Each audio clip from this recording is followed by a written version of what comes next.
Mantenga su Biblia ahí y vamos a leer el versículo nada más 1. El versículo 1.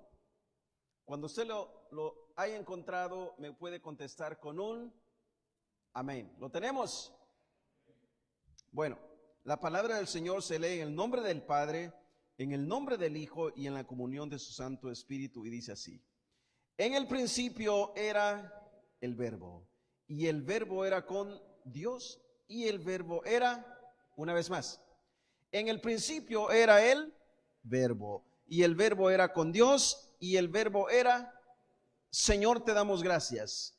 Gracias por este momento que nos permites venir, cantarte, adorarte juntamente con nuestros hermanos y a la vez aprender de tu palabra. Te pido que en este momento prepares nuestro corazón, nuestro oído, para que podamos ser receptibles a tu voz, a tu palabra. En el nombre de Cristo Jesús hemos orado. Amén y amén. Pueden sentarse, mis amables hermanos. Este versículo va a ser la base del próximo mensaje del domingo, próxima enseñanza del domingo. Hoy quiero dar un poco de información acerca de Juan. Juan, el apóstol. ¿Cuántos sabíamos que Juan era un apóstol? ¿Hijo de quién? De Zebedeo y de Salomé, y hermano de Jacob. Hermano de Jacob. Marcos capítulo 1, versículo 19 y 20. Y Mateo capítulo 20, versículo 20, y el mismo Evangelio de Juan capítulo 21, versículos del 20 al 24, nos dan bastante información acerca de este hombre llamado Juan. Marcos capítulo 13, versículo 17, y así sucesivamente, hermanos.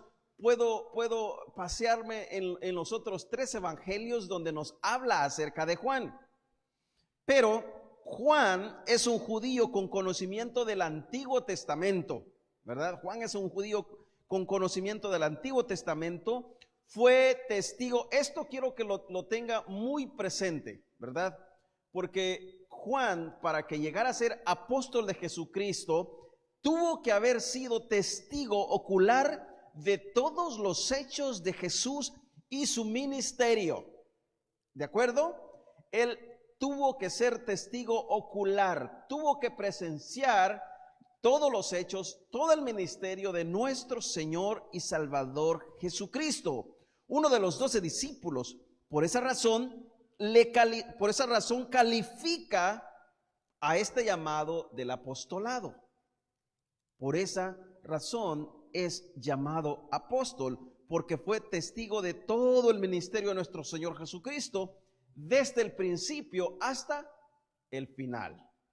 Así que, hermanos, Juan es nada más y nada menos que un apóstol de Jesucristo, llamado por el mismo Jesús. La fecha del libro surge allá por el 90, entre el 90 y el 100 después de Cristo, según algunos escritos, ¿verdad? Algunos creen que este fue el último libro que se escribió en el Nuevo Testamento. Mas, sin embargo, hay que seguir versículo por versículo para entender todo el Evangelio de Juan. Los escritos del Evangelio para darnos cuenta de su situación.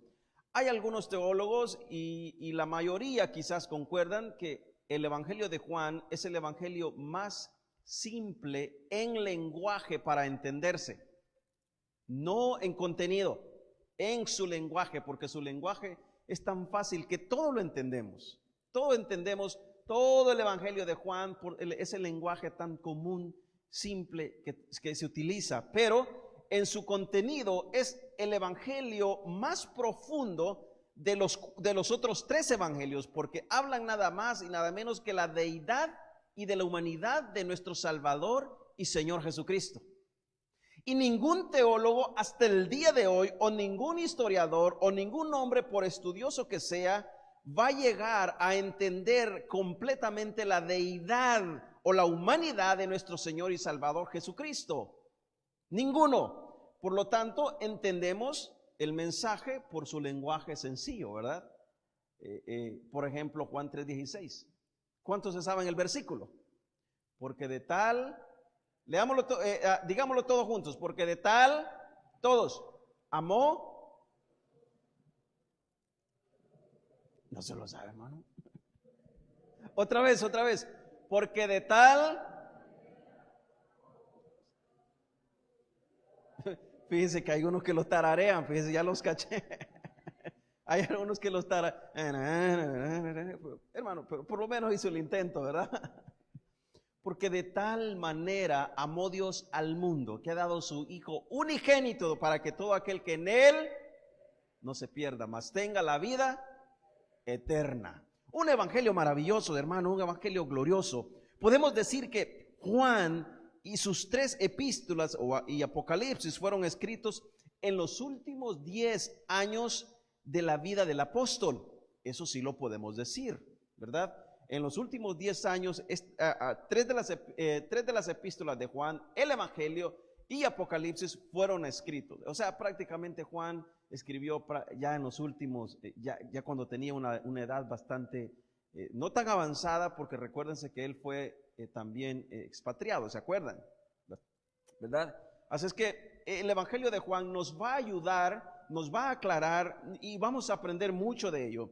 El tema de Juan es maravilloso. ¿Cuántos saben cuál es el tema de Juan? Jesucristo, el Hijo de Dios. Diga conmigo, Jesucristo, el Hijo de... Es el tema central de Juan. Maravilloso, maravilloso. Ahora, este es un lenguaje que nosotros podemos entender. Hermanos, hasta nuestros niños que están en la escuela dominical entienden esto, pero lo entienden por un lenguaje simple que se utiliza, pero el contenido de esto es más profundo que cualquier otro contenido. Jesucristo, el Hijo de Dios, ¿verdad? Jesucristo, el Hijo de Dios. Su escrito nos revela todas las señales que Cristo hizo durante su ministerio. Señales que nos enseñan su deidad. Escuche bien estas palabras muy importantes. El mensaje de Juan nos revela la deidad de Cristo Jesús, como de igual forma su humanidad. Y todo esto mientras recorramos el evangelio de Juan, va a ser de mucha bendición para nosotros. Vamos a aprender todo. Yo estoy emocionado porque esto es un reto para mí.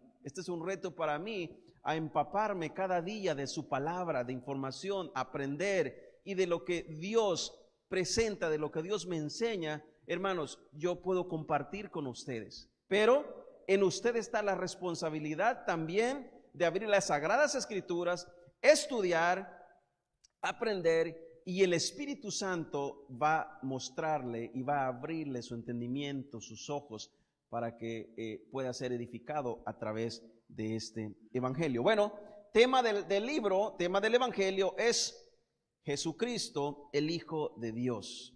Y su escrito nos revela todas las señales que Cristo hizo durante su ministerio. Señales que nos enseñan su deidad. Estas señales las vieron testigos dignos de creerles, como tal Juan. Como Juan, ¿verdad? Juan es uno de los testigos dignos de creer lo que Jesús hizo, porque él anduvo con Jesús. Y en cierta ocasión, Juan fue el discípulo ¿qué? De Jesús. Amado, ¿verdad? El discípulo amado de Jesús. Él pudo ver, él pudo estar, a él le podemos creer. Juan es el escritor del libro de Juan, del evangelio de Juan, pero en sí es Dios el autor del libro. ¿De acuerdo? Juan escribe a través del Espíritu Santo, pero el autor es Dios.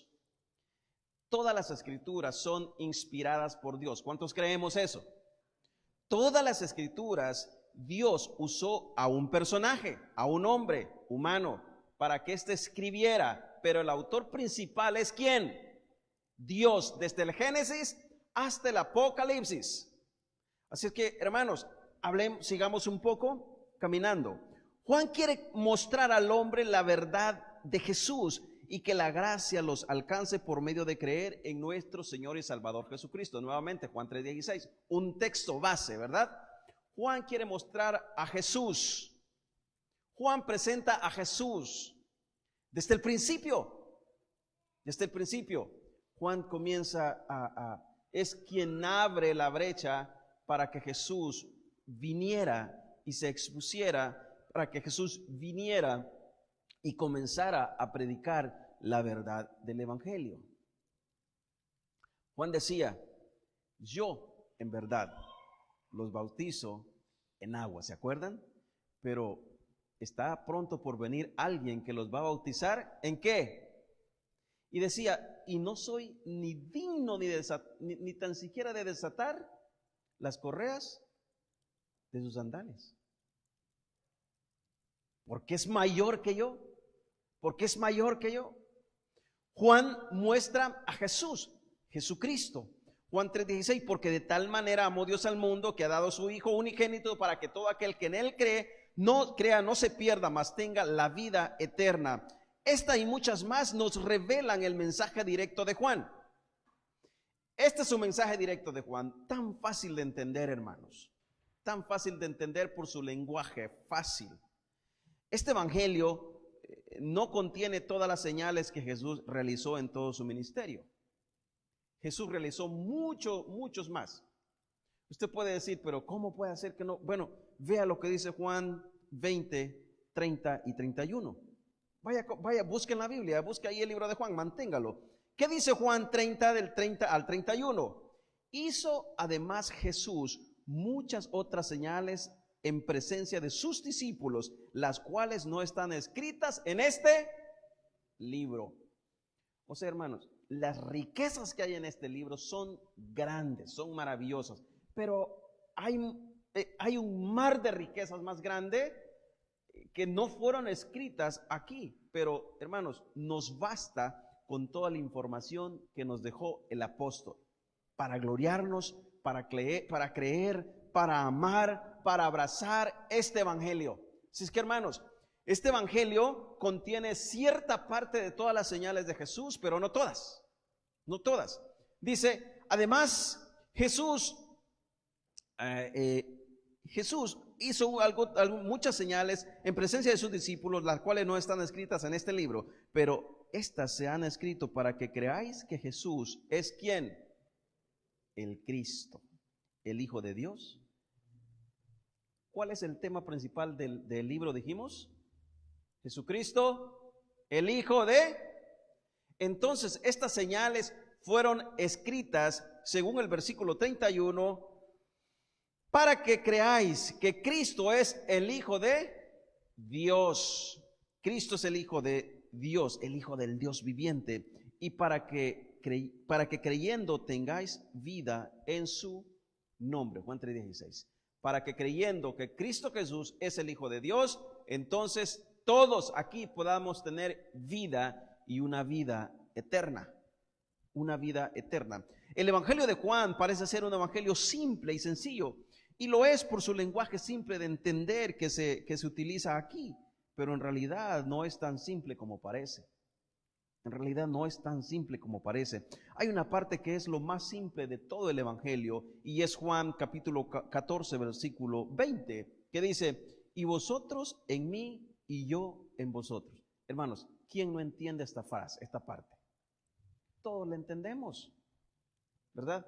Y vosotros, dijo Jesús, y vosotros en mí, él refiriéndose a sus discípulos, y vosotros en mí y yo en vosotros. Hasta ahí lo entendemos porque son palabras que usualmente nosotros usamos. Pero vamos mucho más allá. En realidad entendemos lo que Jesús quiso decir. El significado del mensaje va mucho más allá del entendimiento de las frases simples aquí. El significado del mensaje significa que usted y yo somos uno en Cristo por el amor del Padre que mandó a su Hijo único a morir en la cruz del Calvario, y ese nos une nuevamente y nos hace uno en Cristo. Nos hace uno en Cristo. ¿Por qué? Porque en Cristo usted y yo obtuvimos la reconciliación con el Padre. En Cristo obtuvimos la reconciliación con el Padre porque estábamos enemistados con el Padre. Estábamos enemistados con Dios y Dios estaba airado con nosotros. Entonces Cristo Jesús vino a ser el intermedio para unirnos nuevamente, no solamente solo a los discípulos, sino que a todos, porque de ambos pueblos Él hizo uno. Entonces unió a los discípulos con Cristo y a la vez nos une a nosotros con Cristo. Vea usted lo maravilloso del mensaje de Juan. Entonces, es simple entender esas frases, pero si vamos mucho más allá, nos vamos a dar cuenta que el mensaje es más profundo de lo que parece. Es más glorioso de lo que parece. Bueno, esto significa que Cristo Jesús ha comprado nuestras vidas y nos ha unido, bueno, Dios nos une al olivo verdadero y somos alimentados con la savia del olivo verdadero, no del silvestre, ¿verdad? Entonces venimos a ser uno solo. Entonces ahora nosotros, seguidores de Jesús, en Cristo y Cristo en nosotros. ¿Cómo alimentamos esta palabra? Bueno, el apóstol Pablo dijo, ya no vivo yo. Otro versículo que lo sabemos muy bien, ¿verdad? Ok, si lo sabemos muy bien, yo sé que, ¿verdad? Eso significa que lo saben. ¿Cómo dice el versículo? Porque ya no vivo yo, sino Cristo vive. Cristo vive en mí. Mi viejo yo, ¿dónde quedó?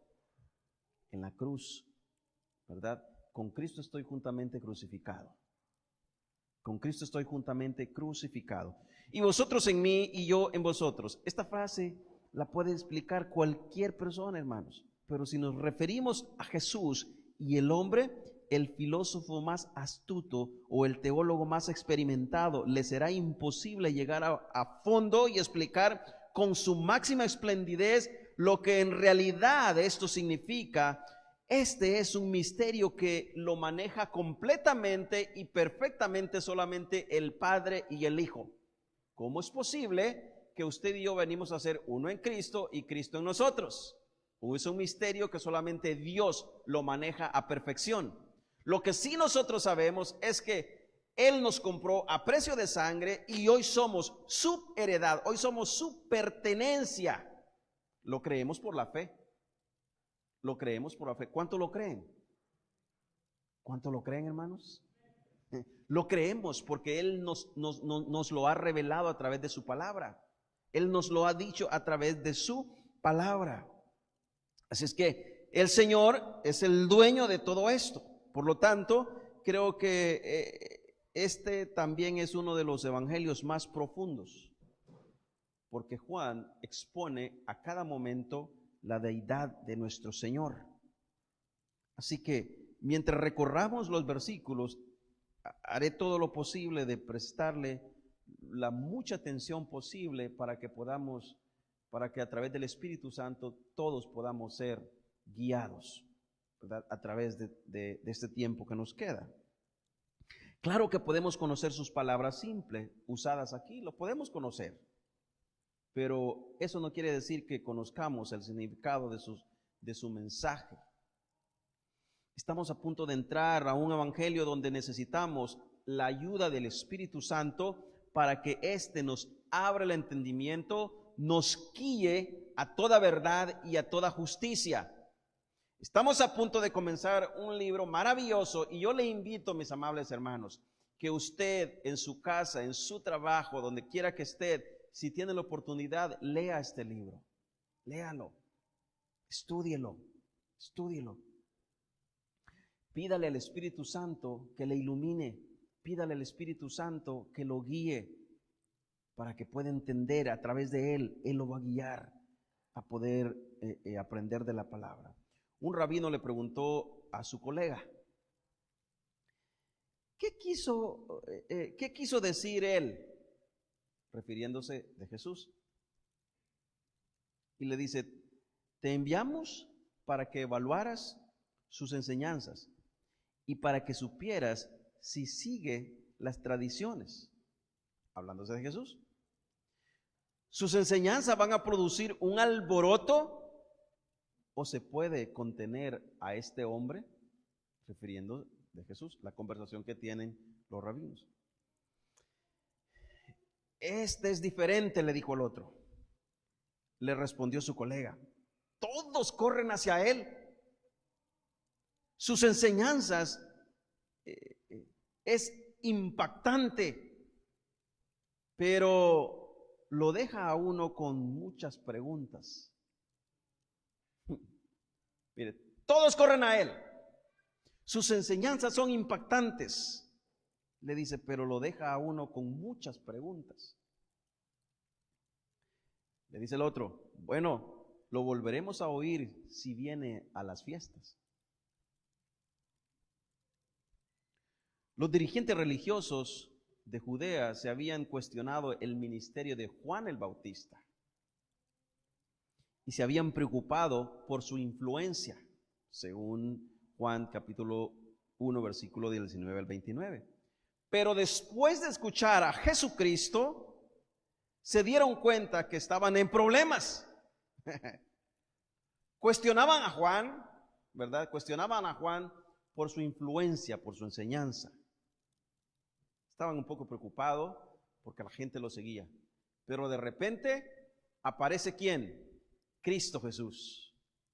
Aparece Cristo Jesús y los puso entre la espada y la pared y entraron en problemas. Y es que Jesús enseñaba con gran determinación y desafiaba las suposiciones de la gente con un lenguaje tan sencillo, pero que Jesús, utilizando un lenguaje tan sencillo que ellos podían entender, los dejaba con una y dos y muchas preguntas. Porque Jesús era simple en sus respuestas. Pero esas respuestas los ponía entre la espada y la pared a ellos que no hallaban que responder y se iban con un montón de inquietudes para su casa, y eso los intrigaba a buscar más de Jesús, a escuchar más de Jesús, porque querían ver cuál era la siguiente respuesta. Pero el problema era que la siguiente respuesta era otra pregunta de Jesús que también los volvía a dejar más intrigados para que ellos pudieran seguir escuchándolo.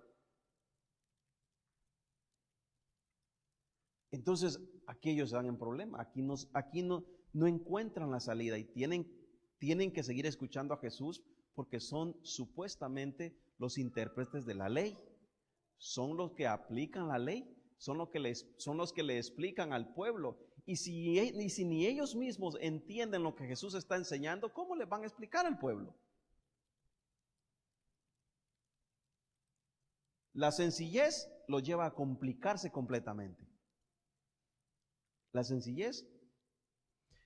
En cierta ocasión está Jesús y les dice, oísteis que fue dicho, ¿verdad? Si alguien, ¿verdad? Acerca de la fornicación, adultera, si alguien se acuesta, ¿verdad?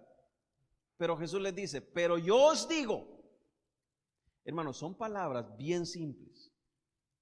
Pero aquí viene Jesús después y les dice, pero yo os digo que con solo que piensen en sus mentes, ya pecaron. Y ellos se quedan, bueno, y entonces no es el acto el que constituye el pecado o lo que hace el pecado. Y les dice Jesús, no. Si con solo que ustedes lo piensen, ya pecaron. Es lo que hay en sus corazones. Los complica todavía más. Los complica todavía más. De repente aparece una turba llevando a una mujer a Jesús y le dice, Jesús, mira, hemos encontrado a esta mujer en el pleno hecho. Ah, ¿de verdad? ¿Y por qué traen solo a la mujer y al hombre no? Si en la ley está escrito que tienen que ser apedreados, ¿quiénes? Ambos. Los complica nuevamente Jesús. Son palabras que ellos podían entender perfectamente bien. Jesús no tenía que darles una explicación pero el contenido de lo que Jesús decía era más que profundo. Eso es específicamente el Evangelio de Juan. Y es por esa razón que le vamos a poner mucha atención en cada versículo. Porque es un lenguaje tan simple, pero tan profundo a la vez. ¿Alguna vez usted le ha dicho a su hijo algo que lo que usted quiso decir no fue eso, pero se lo dijo para que lo entendiera? Simple. Pero lo que usted quería transmitir era algo más. Algo más. Y dice, es que para que lo entienda. Y aquel nunca entendió, ¿verdad? Bueno, ese es el Evangelio de Juan. El Evangelio de Juan. Y es que Jesús enseñaba con gran determinación y desafiaba las suposiciones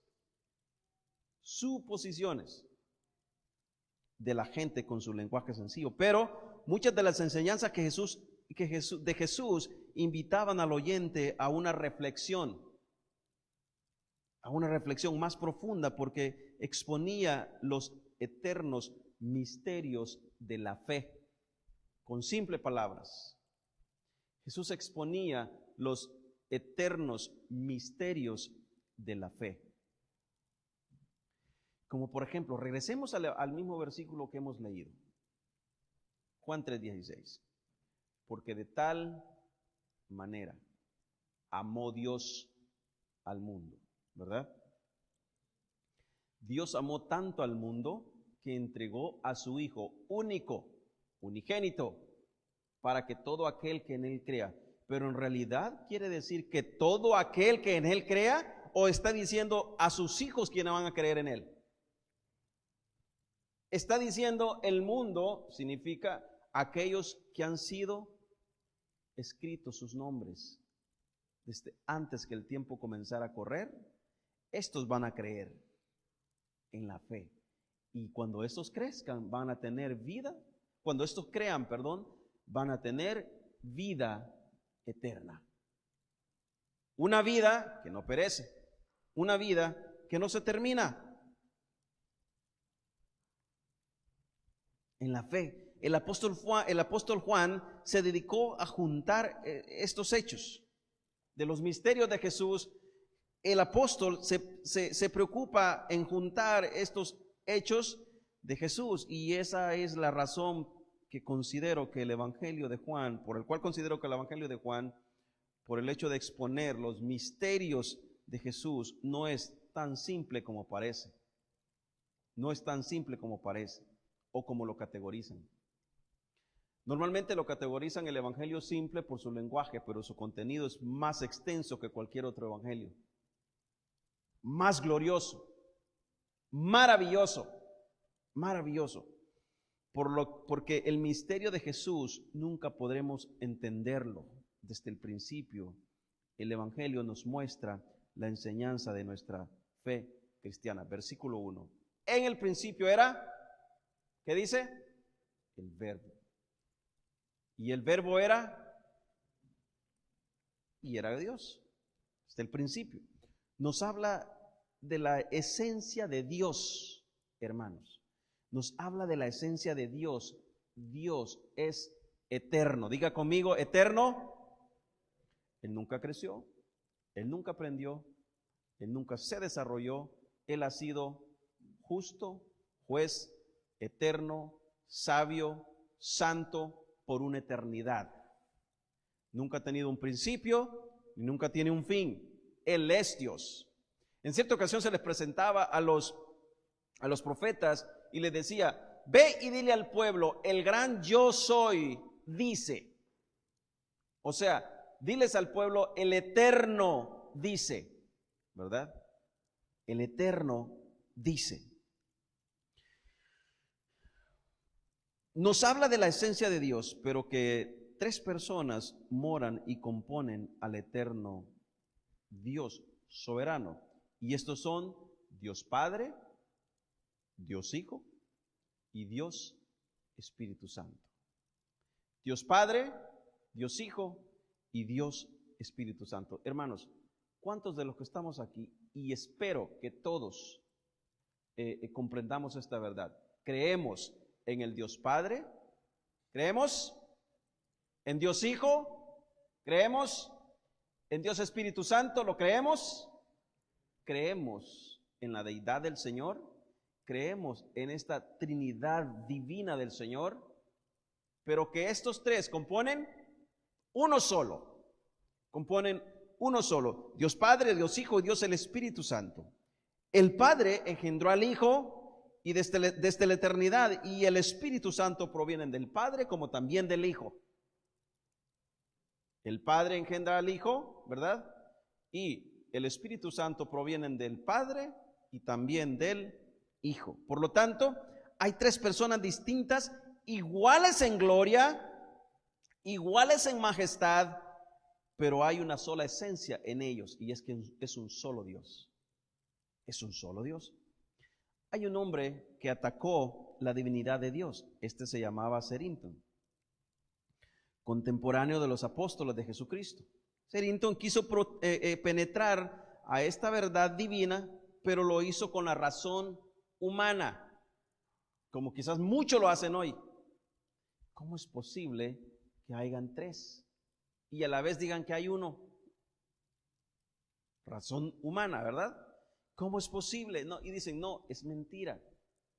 Entonces, este hombre lo hizo con la razón humana, por lo cual declaró que el verbo no era Dios. Herejía, falsa. Entonces, su razonamiento lo llevó a pensar que el verbo no era Dios. Y para apoyar esa teoría citó a Deuteronomio 6:4. Si usted lo quiere anotar, anótelo. Donde dice, el Señor nuestro Dios, uno es. El Señor nuestro Dios, uno es. Por lo tanto, el evangelista Juan supera a los otros evangelios en este aspecto, porque trata la doctrina de la divinidad y de la humanidad de Cristo de una manera persistente y diligente. Une las dos naturalezas.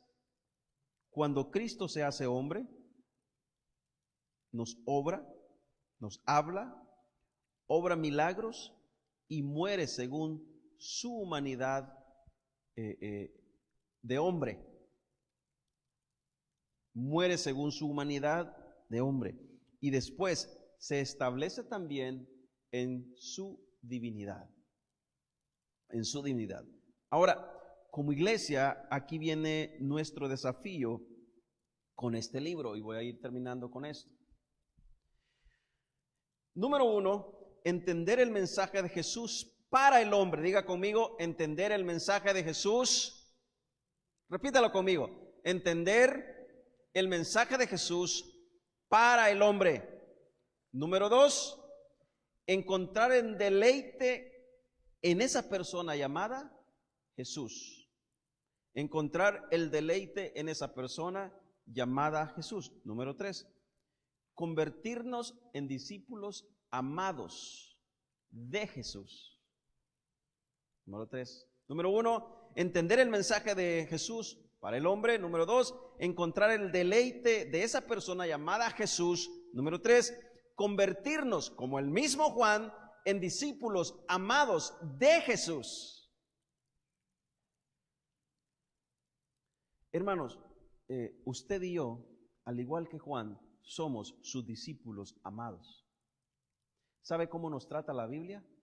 Hijitos míos. Es un lenguaje tierno, un lenguaje de padre, un lenguaje de amor, un lenguaje que nos muestra que Él es un Dios amoroso para con sus hijos. Hijitos míos, si pecareis, recuerden que abogado tenéis para con Dios, el Padre, en el cielo. ¿Y quién es este abogado? Cristo Jesús, de quien estamos hablando, de quien Juan está a punto de presentarnos un mensaje maravilloso, ¿verdad? Hijitos míos, un mensaje de amor, de misericordia, de Padre, un mensaje paterno. ¿Cuántos de aquí somos hijos de Dios? Si somos sus hijos, hermanos, su amor sobrepasa todo entendimiento. Pero no nos quedemos ahí nomás, porque Dios también al hijo que ama, ¿qué pasa? Esa parte no mucho nos gusta, ¿verdad? Dios al hijo que ama también disciplina. Bueno, y tarde o temprano nos va a caer, porque ese es el Padre lleno de amor, misericordia. Lleno de amor y misericordia. Termino con esto. El Evangelio de Juan es centrado en la promesa de vida, porque todo aquel que en él cree no se pierda, mas tenga vida. Su centro es la vida que él nos ha regalado. El Evangelio de Juan es centrado en la promesa de la vida eterna y de la resurrección corporal de los hijos suyos, o sea, de nosotros, sus seguidores. Sus seguidores. O sea que los que confiamos en Jesús como nuestro Señor y Salvador Jesucristo, un día le veremos tal como Él es. Un día le veremos tal como Él es. Este es un mensaje de consuelo. Este es un mensaje de consuelo en un mundo moribundo donde vivimos, en un mundo aterrador en el que vivimos, donde todo se nos muestra maldad, donde todo se nos muestra persecución, pero hay un mensaje de esperanza para sus hijos, que un día nos iremos de este mundo y dejaremos ese sufrimiento y estaremos con Él reinando para siempre. Estaremos con Él gozando para siempre. El Evangelio de Juan es centrado en la promesa de vida. Las palabras de Jesús en Juan nos darán consuelo con sus promesas divinas que encontraremos aquí, porque su palabra es espíritu y es verdad. Su palabra es espíritu y es verdad. Jesús, el verbo hecho carne, está obrando para su crecimiento y mi crecimiento espiritual, y para que nuestra esperanza nunca desvanezca, sino que siempre confiemos en sus promesas. Siempre confiemos en sus promesas, según Juan capítulo 5, versículo 17. Y no solamente eso, dice el mismo Juan capítulo 14, versículo del 1 al 3, que Él se fue, pero que no nos dejó huérfanos, sino que fue a preparar un hogar eterno para usted y para mí. Gloria al Señor, hermanos. Él se fue. Bueno, los discípulos estaban tristes, ¿verdad? Los discípulos estaban tristes y les dice, bueno, yo me voy, pero me voy a preparar un lugar, una casa para ustedes, para nosotros. Y es lo que nosotros esperamos, hermanos. Y en todo ese trayecto del libro de Juan encontraremos y nos deleitaremos en su palabra, porque encontraremos la verdad de Cristo Jesús para el hombre y la esperanza que hoy nos consuela. La esperanza que hoy nos consuela es que un día le veremos y que un día estaremos con Él. ¿Cuánto lo creen? Hermanos, si usted no cree ese mensaje, si usted no cree que un día va a estar con Él, usted está perdiendo el tiempo. Se hubiera quedado tomando café en la casa. Pero si creemos con todo nuestro corazón, si el Espíritu Santo ha abierto nuestro corazón y ha abierto nuestra mente, nuestro entendimiento, y creemos que esa esperanza no avergüenza, que esa esperanza un día la veremos o lo veremos tal cual es, hermanos, estamos en el lugar correcto y deberíamos gloriarnos, deberíamos glorificarle a Él, porque Él es Señor, Él es nuestro Dios. Y termino con esto. Él ha preparado un hogar para nosotros. Usted aquí tiene que preocuparse, todos tenemos que preocupar por pagar renta, por pagar mortgage, por pagar esto, por pagar lo otro. Un día todo eso se va a terminar, hermanos. Un día todo eso se va a terminar y vamos a estar en un lugar donde no habrá más dolor, no habrá más llanto, no habrá más tristeza. El COVID se terminará, ¿verdad? No habrá más desesperación, porque todo será glorificar al Rey de Reyes y Señor de Señores. Todo será honrar al Señor. El mismo Juan dice en la visión que Dios le había mostrado, que escuchaba voces, millares y millares de voces decir, santo, santo, santo es el Señor. Miles y miles de voces exaltar al Cordero inmolado, el que nos menciona el libro de Isaías. Santo, santo, santo es el Señor. Hermanos, yo les invito a que abramos nuestro corazón, preparemos nuestra mente, preparemos nuestra vasija para que el Evangelio de Juan sea de mucha bendición para nuestras vidas. Sea de mucha bendición para nuestras vidas. Y número 1, orémosle al Espíritu Santo para que Él nos guíe a entender la verdad. Todos. Y que cada versículo usted pueda detenerse y leerlo en casa. No le diga amén a todo. Vaya a su casa, siéntese, lea, estudie y el Espíritu Santo le va a hablar a su corazón. Le va a hablar con toda verdad. Y de esa forma vamos a ser edificados con este libro. Así que hermanos, vamos a orar. Gracias, Señor, te damos por este momento que nos permitiste.